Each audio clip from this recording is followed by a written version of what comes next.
Ambil wuduk sebelum tidur. Jangan lupa baca doa.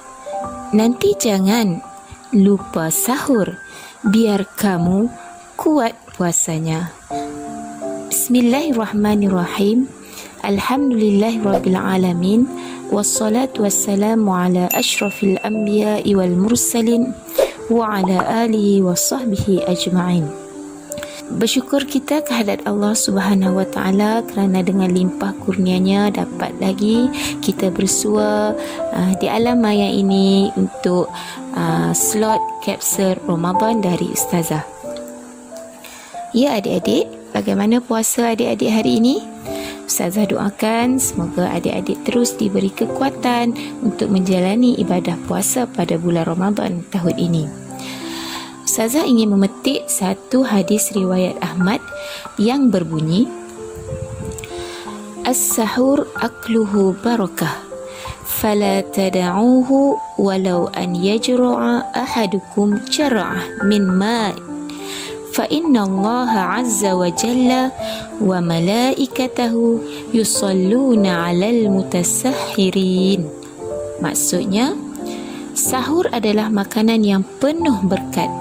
Oleh kerana itu, janganlah kalian meninggalkan sekalipun hanya dengan minum seteguk air.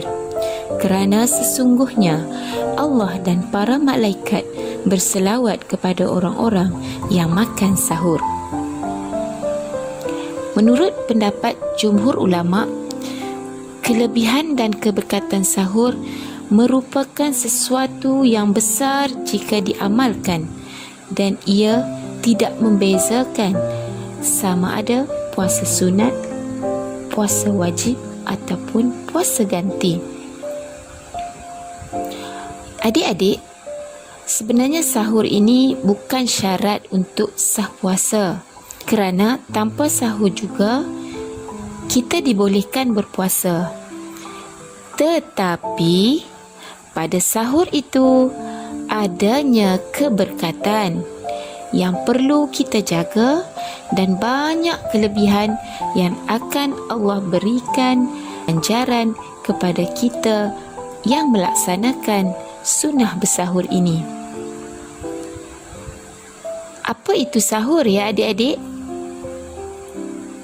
Sahur ini sebenarnya berasal dari perkataan Arab, iaitu sahara, yang bermaksud bahagian akhir malam yang hampir dengan waktu subuh atau terbitnya fajar. Dari segi istilah pula adik-adik, ia bermaksud perbuatan mengambil makanan di waktu akhir sebelum terbitnya fajar. Hukum bersahur. Apa ya adik-adik hukum bersahur? Hukum bersahur ini adalah sunat muakkad. Apa itu sunat muakkad?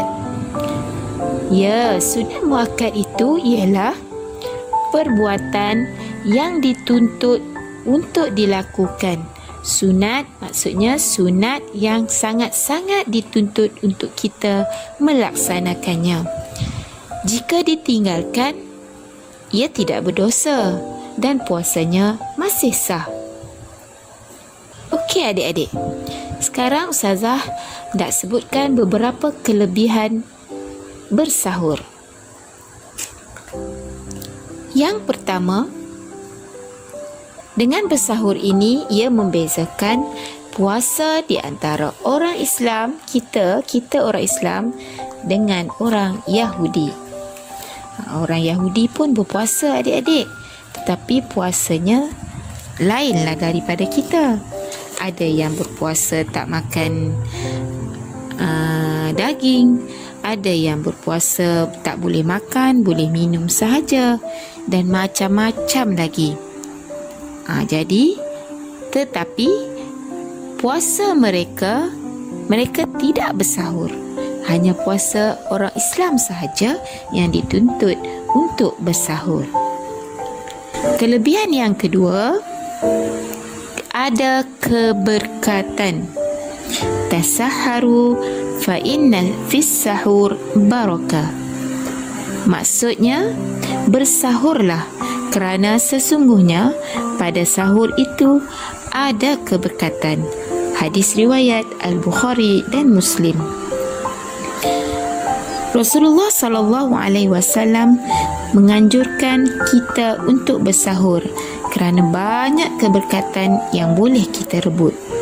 Kelebihan bersahur yang ketiga pula ialah untuk kesihatan diri.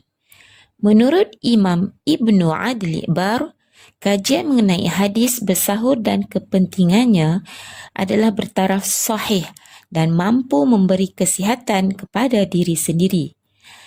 Dalam kajian saintifik juga menekankan bahawa penekanan Nabi Muhammad SAW agar sahur dilewatkan mempunyai sebab yang tersendiri, iaitu ia menepati waktu sarapan pagi.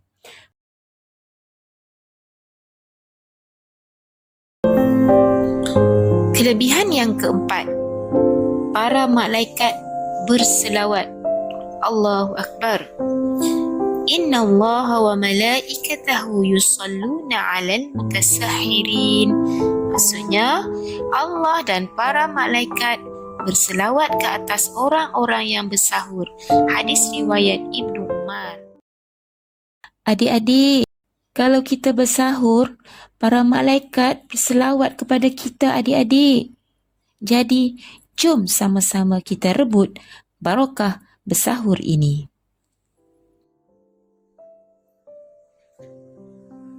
Makanan yang sesuai untuk bersahur. Adik selalu makan apa ya semasa bersahur?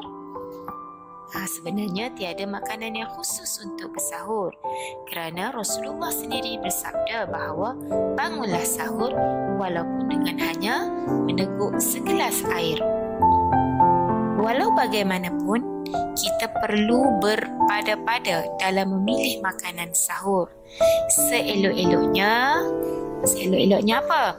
Seelok-eloknya biarlah ia makanan yang boleh memberi kita tenaga dan bukannya yang boleh memudaratkan serta tidak berlebihan. Namun, adik-adik tahu tak? Sunnah Rasulullah SAW adalah dengan memakan buah kurma. Adik-adik makan tak buah kurma? Kenapa buah kurma? Sebenarnya banyak kelebihan makan buah kurma ni tau. Dengan kita makan kurma, ia dapat mengelakkan dari beberapa penyakit kanser. Kemudian, ia dapat membantu menguatkan tulang serta boleh merawat masalah usus. Jadi, sama-samalah kita cuba belajar makan buah kurma kerana banyak khasiat yang terdapat di dalam buah kurma. Waktu bersahur. Sunnah untuk mengakhirkan waktu sahur sehingga terbitnya fajar. Hal ini telah disebut oleh Anas dari Zaid bin Sabit yang berkata, "Tasahharna ma'a Rasulillah sallallahu alaihi wasallam, thumma qumna ila as-salah. Qultu, kam kana qadru ma bainahuma? Qala 50 ayah." Maksudnya, kami pernah makan sahur bersama Nabi Muhammad sallallahu alaihi wasallam. Kemudian kami pun berdiri untuk menunaikan solat. Kemudian Anas bertanya pada Zaid, "Berapa lama jarak antara azan dan subuh dan sahur kalian?" Zaid menjawab, "Sekitar membaca 50 ayat." Dalam sebuah riwayat Bukhari mengatakan sekitar membaca 50 atau 60 ayat. Hadis riwayat Bukhari dan Muslim. Maksudnya kat sini adik-adik, waktu bersahur itu janganlah terlalu lama ataupun terlalu pendek. Jangan awal sangat dan jangan lewat sangat. Sekurang-kurangnya setengah jam ataupun 15 minit sebelum masuknya waktu subuh ataupun terbitnya fajar. Adakah sah puasa bersahur setelah imsak? Jawapan Ustazah, sah puasa kamu. Sekian daripada Ustazah. Wabillahi taufiq wal hidayah. Wassalamualaikum warahmatullahi wabarakatuh.